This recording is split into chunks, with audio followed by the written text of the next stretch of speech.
Voilà, pour la vidéo, je vais dire tes tresses out pour que je n'ai pas à tout le temps dire braid, twist, ça embrouille et ça perd du temps.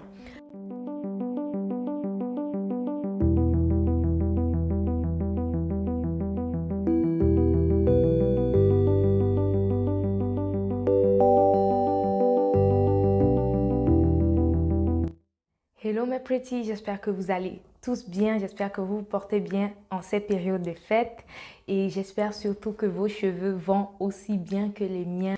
Si ça ne va pas bien, ne vous inquiétez pas, sur cette chaîne je vous partage toutes les astuces importantes pour pouvoir prendre soin de vos cheveux vous-même à la maison de la manière la plus simple possible. Beaucoup de femmes m'ont demandé comment est-ce que je fais pour réussir mes twist out, mes braid out. Et j'ai donc décidé de recenser toutes les techniques qui peuvent aider justement à la réussite de ton twist out ou de ton braid out. Dans cette vidéo, je te les partage toutes et je te montre comment est-ce que je fais sur mes propres cheveux pour obtenir ce résultat. Cette vidéo sera faite en deux parties, juste pour que je me rassure de vous partager toutes les informations importantes pour réussir votre braid et twist out. De plus, si tu restes jusqu'à la fin de la vidéo, j'ai une surprise pour toi en guise de cadeau de bonne année.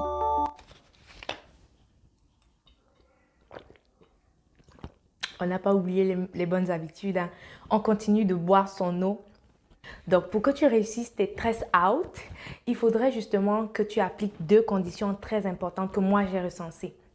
La première condition, c'est que tu dois faire tes tresses sur cheveux humides juste après ton hydratation. L'étape d'hydratation, j'ai déjà tout détaillé sur cette chaîne. Je vais te mettre la vidéo juste là en haut. Tu vas cliquer pour aller la regarder et comprendre ce que c'est que l'hydratation si tu ne l'as pas encore fait. Si tu ne sais pas ce que c'est que l'hydratation des cheveux crépus, mais il faut savoir que pour que tu puisses réussir tes tresses out, voilà, il faudrait en fait que tu aies déjà fait cette étape d'hydratation là dont je viens de te parler et que tu aies conditionné tes cheveux. Conditionner tes cheveux ici revient à te faire les tresses que tu auras choisi, que ce soit les twists ou les braids, donc tes tresses out. Voilà, j'aimerais préciser quelque chose de très important. Les amis, s'il vous plaît, likez la vidéo, partagez la vidéo. Apprenez à liker lorsque le travail qu'on vous partage vous plaît. Parce qu'en général, nous en avons besoin parce que justement, la vidéo va être plus recommandée au maximum de personnes et nous aurons moins de personnes qui viendront nous poser les mêmes questions. Parfois, tu travailles sur quelque chose, tu le partages et quelqu'un sort de nulle part et vient te reposer la même question alors que tu as répondu à la question dans une autre vidéo. S'il vous plaît, aidez-nous à vous aider. Ce n'est pas très évident de toujours répondre à chacun en privé. Donc, partagez la vidéo, laissez un pouce bleu si vous avez aimé et surtout, abonnez-vous si vous êtes nouveau sur la page. C'est très important pour qu'on reste ensemble. La deuxième condition très importante pour que tu réussisses tes tresses out, c'est que avant de défaire, dans le out veut dire défaire, out comme sortie.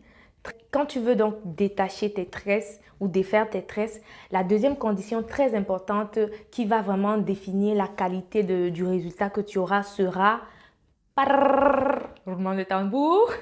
Le fait que tes cheveux soient secs, complètement secs. Tes cheveux ne doivent pas être humides, pas du tout. Je dis pas du tout, même pas un peu. Parce que pourquoi en fait je veux pas que tes cheveux soient humides? Pour que si tes cheveux sont humides, en fait ils vont gonfler, surtout les cheveux crépus. Moi je parle de mes cheveux parce que mes cheveux sont crépus, donc je sais de quoi je parle. Lorsque j'ai les cheveux humides, en fait j'ai un résultat totalement différent de celui-ci. Donc je vais vous montrer une photo de moi qui avait fait des tresses out justement et je les avais défaits humides parce que j'étais obligée, je devais sortir, je voulais avoir les cheveux défaits. Donc, je les ai défaits humides. Et ce qui se passe généralement quand les cheveux sont humides, c'est qu'ils shrinkent et ils gonflent. Voici à quoi ressemblent des cheveux défaits lorsqu'ils ne sont pas totalement secs. Donc, ils étaient encore un peu humides.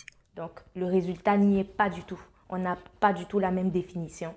Voilà, donc ce sont les deux conditions majeures qui vont justement te permettre d'avoir le bon résultat. Généralement, lorsqu'on veut réaliser ces tresses out, en fait, c'est parce qu'on cherche trois choses principales. La première chose, c'est la définition. La définition, c'est ça. Ou une autre définition. Parce que vous savez, on peut avoir des boucles bien serrées comme des boucles moins serrées. Et ça dépend en fait du type de tresse que vous aurez choisi. Donc, si tu veux des boucles bien plus définies, Il y a la grosseur des tresses qui intervient. C'est vrai que déjà les boucles sont des choses naturelles. Ça veut dire que nos cheveux, de par notre nature, ont une certaine définition qui est naturelle et génétique. Là, ce n'est pas de cela qu'on parle en fait. On parle des boucles qui seront créées par la forme que la tresse aura donnée aux cheveux. Parce que nos cheveux prennent la forme lorsqu'ils ont été conditionnés dans une certaine forme.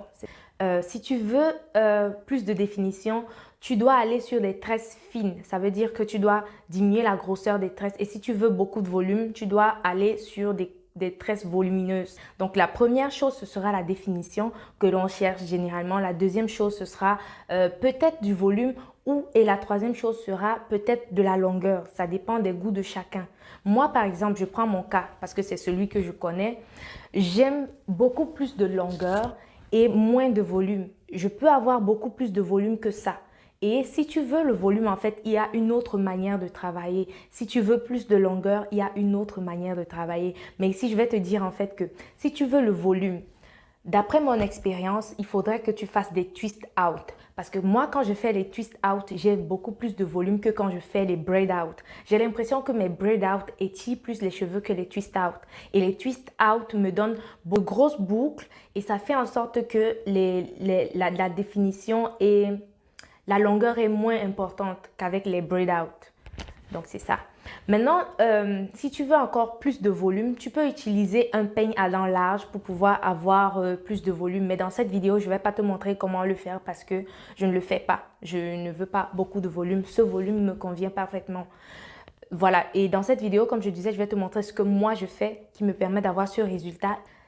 En deuxième position, donc, je parlais de la longueur. Si tu veux la longueur, tu vas jouer sur deux choses. Moi, je joue sur les braids. Donc, je fais des braids et j'utilise un élastique comme celui-ci.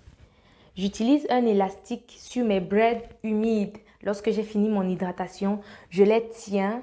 Je vais vous montrer une image. Je les tiens pour les étirer avec cet élastique ou bien avec plusieurs autres élastiques. Donc, j'étire avec des élastiques pour que mes tresses en fait puissent sécher étant étirées. Quand ça sèche étant étiré, justement, ça garde la longueur que tu leur as donnée avec l'élastique. Donc, l'élastique est très important si tu veux plus de longueur. Mais si tu veux pas de longueur, si tu veux plus le volume et que tes cheveux soient plus courts, tu peux les laisser sécher comme ça. Ils vont shrinker, donc ils vont se rétrécir et tu auras la définition, mais avec moins de volume. Cette méthode d'étirement est souvent appelée la baggy méthode. Tu es resté jusqu'à ce niveau de la vidéo, alors tu mérites de savoir que j'offre 4 consultations gratuites à 4 abonnés de la chaîne pour vous souhaiter bonne année. La consultation virtuelle capillaire consiste en quoi? Elle consiste à une discussion virtuelle justement via Zoom ou bien un autre moyen de communication pour pouvoir établir un diagnostic capillaire, de poser des solutions, des éventuelles solutions à tous les problèmes que tu rencontres en ce moment dans ton aventure capillaire. Alors je t'invite à saisir cette opportunité en allant cliquer dans la barre de description ou bien dans les commentaires et remplir le formulaire qui se trouve juste là. Tu vas remplir toutes tes informations et je vais faire un tirage au sort pour pouvoir sélectionner les 4 abonnés qui vont bénéficier des consultations capillaires virtuelles avec moi pour cette année. Bonne année à tous et portez-vous bien. Prenez soin de vous, prenez soin de vos cheveux. On se voit bientôt. Bye!